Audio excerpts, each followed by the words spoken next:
Welcome back. We are here live on Cvent Connect at the Convention Center, floor 3, right next to the Stars at Night ballroom, where the Innovation Pavilion is today. I'm very excited to have our team from 6sense. I feel like if you're in B2B marketing, you know 6sense. You've probably been to one of their events, and excited to talk today about not just events, but what happens after the event. Yeah. Like, what do we do when we move from the show floor to the sales funnel? And how do we leverage all the great momentum, all the great conversations, and turn that into pipeline and revenue? I'd love to have you guys introduce yourself. Allura, starting with you. Absolutely. Hi, I'm Allura Rowe, based out of Atlanta. I help manage our ABX go-to-market team at 6sense. I more so focus on the one-to-few and one-to-one activations within 6sense. And then Ashley, you can introduce yourself. Hi, I'm Ashley Biggie. I'm our senior field marketer. So manage all of our trade shows, those fun meetings, work on all our events, and the ancillary that happens around any of those tier 1 to tier 3 events. So I'm excited for this conversation. They're all great conversations, every one of them. Watch every episode. But this one especially because of what you guys are doing in the field, right? Everything from breakthrough to individual events to you've got empowered. It's just an amazing amount of stuff. And so my first question is what happens after the bad scan, but some of these events, there isn't even a bad scan. Talk about the strategy you have for events, like objectives and the approach that leads to what you do today. Yeah, so our strategy is always to make sure that we're, first off, making sure that we're going after the right audience. Before we're going to any trade show, whether we have historical data or not, we're making sure that we're looking at the audience that's there and making sure they're relevant to us. So we're pulling not only the accounts and the ICP and making sure they're within there, but we're understanding where they're at in their buying stage. So if we're going to a trade show and everyone's an early buying stage account for us, and maybe we won't go as heavy, we'll do more educational pieces there, educate people on what we do, versus if there's a ton of customers or late stage accounts that really need to get in front of a salesperson, maybe we'll invest more in a meeting space to really get our sales reps in front. So it really just depends, and starts with the audience and making sure that we understand and wrap our heads around the people that'll be there. And depending on not just, I think about the audience sometimes vertically and horizontally, right? I think about it sort of like vertically in terms of like who's going to be in the room. Is it going to be the CMO?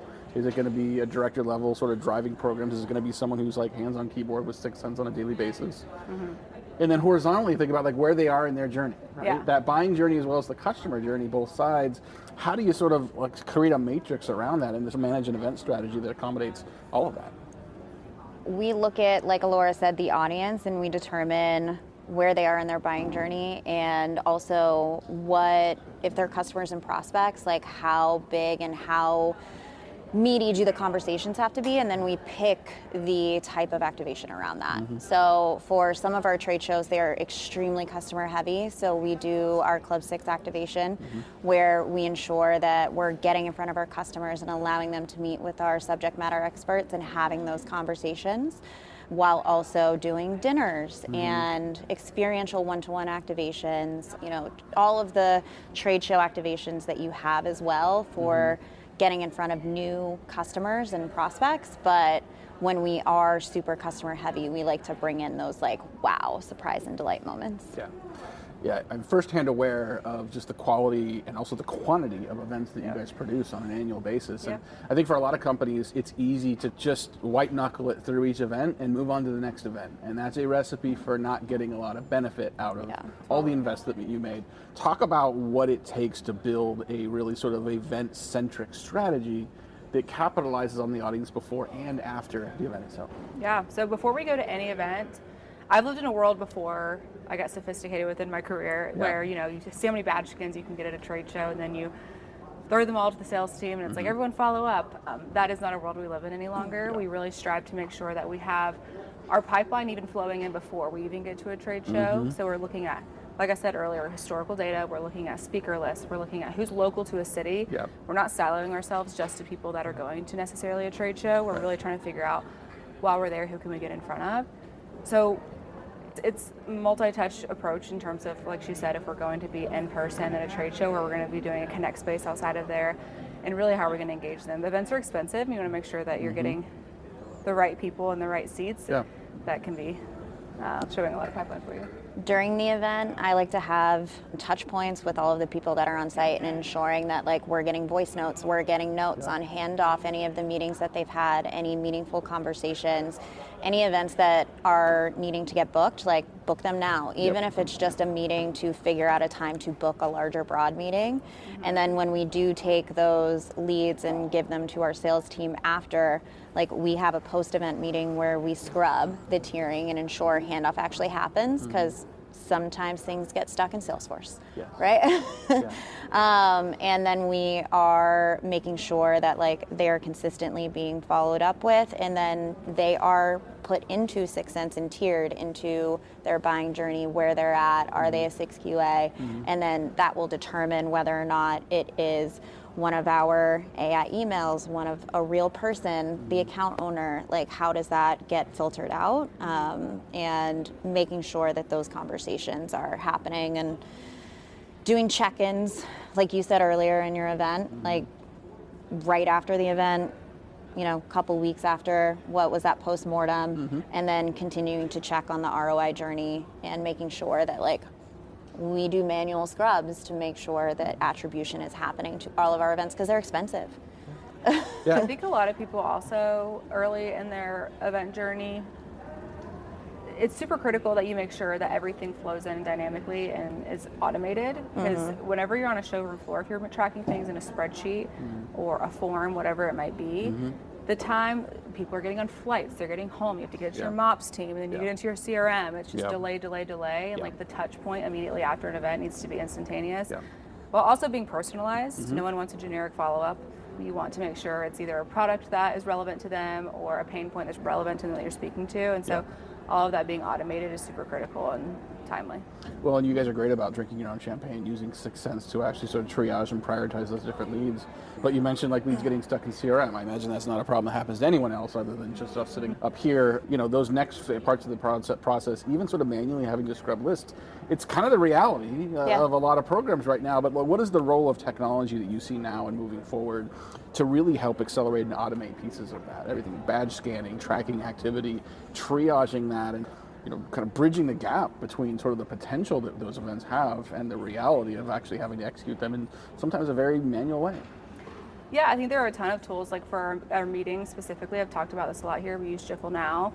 If we're meeting with people before we get to a show, while we're at a show, or after, we're using that tool. Everything flows in with our CRM, and everything can be dynamically flowing into, maybe someone's not on site and they can see if someone checked in, they can see the notes on that activity. And then there are other tools out there that can capture leads as well that you can use. I know there's a handful of them in the market, but that as well is more timely than necessarily one that's not integrating with your CRM at the moment. I know they have lead capture capabilities within trade shows that you can purchase, but one that isn't already plugged in and has the appropriate filters that you're already using. That's right.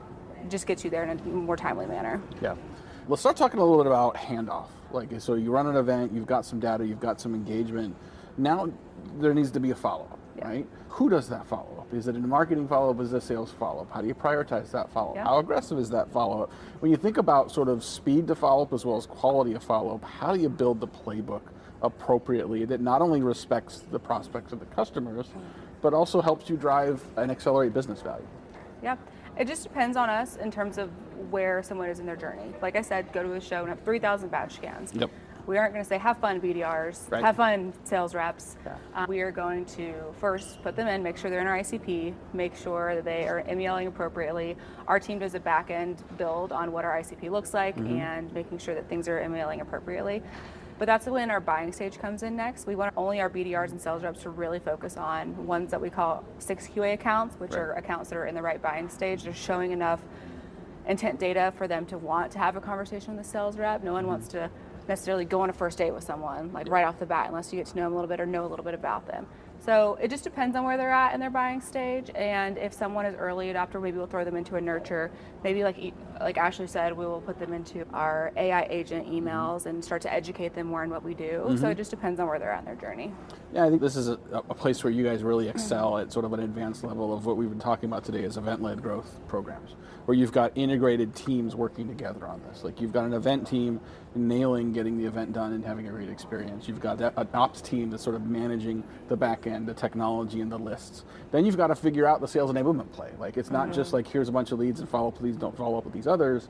What does the sales enablement playbook look like? How explicit do you get in terms of what to say, what to send, and how to engage with those prospects after an event? Pretty explicit. Yeah, I feel like we do a good job of this. I mean, I think everyone's unique in this, but we make sure that we have sales off templates that we Yeah. use that are relevant to personas for follow-up. We make sure that we have dashboards built that will outline which reps have and haven't done follow-up, so we can track it down to a calling people out level, if you will. Yeah. We also make sure that we have content that's relevant to them and that we have everything built out within our dashboards so they can just take a look at where check-ins happen, where no-shows happen, where attendance happens. So I think something that feels pretty basic to us, but I know is not, is we have an ABX deck that has pre-event, like all of the information that you need on a slide for that event. After the event, that slide flips to post-event, and here are all the resources for it. And that slide is linked in the notes that are uploaded into every single lead that comes out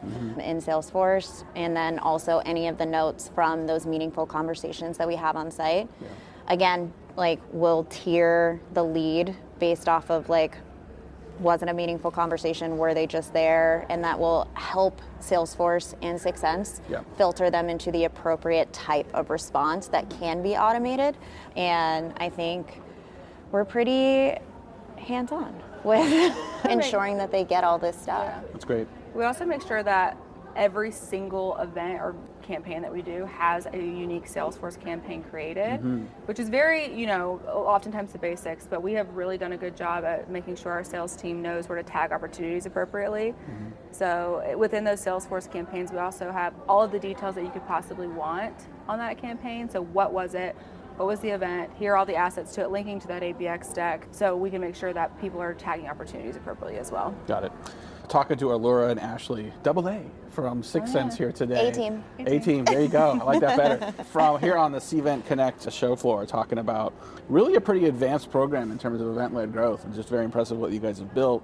But let's move on and talk a little bit about ROI and measurement, right? Which can be a sticky wicket depending on sort of the organization you're in and the expectations of what happens out of events. Talk a little bit about how you manage reporting and expectations, at the event level and all the way up to the C-suite.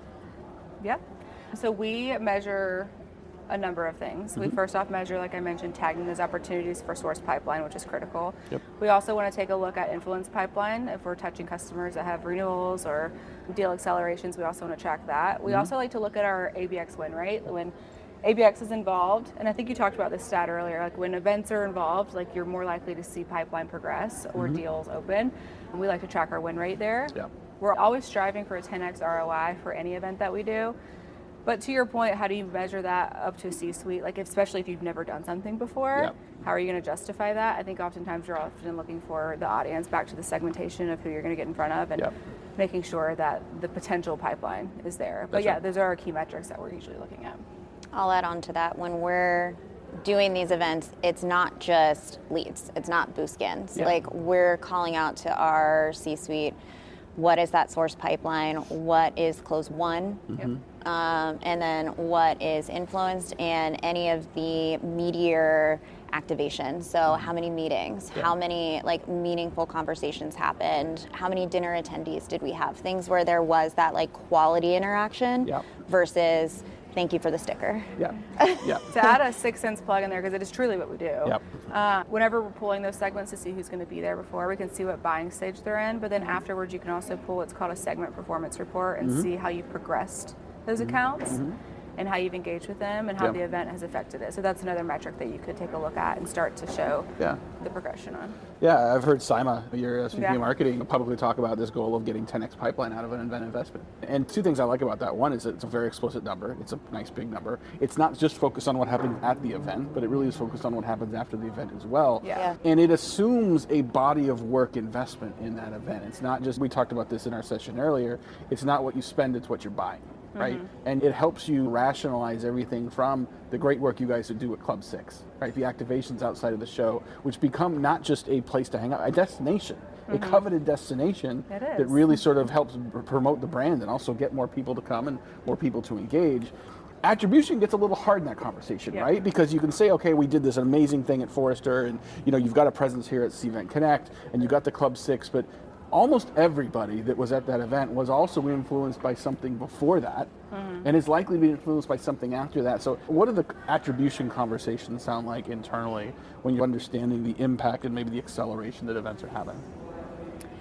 Yeah, I think that attribution is, especially when it comes to branding, which is harder to necessarily get attribution tied to. I think that it all stems back to that audience you're getting in front of and making sure that you have the right people you're targeting. Yep. When it comes to deciding how big our brand is, if we're going to rent out a whole restaurant, do a Club 6, it all just depends again on the audience that we're getting in front of and making sure that there's the potential there. I think it depends on the type of event. For a Club 6, where it is largely customers, we're looking at influence. Like, how much of this was influenced on the renewal? How much was influenced on that? If we're doing more direct mail campaigns for the event, that is more sourced. Like, did that direct mail help source? So the attribution can be like anything else. Yeah. It all depends on how you tell your story. Yeah.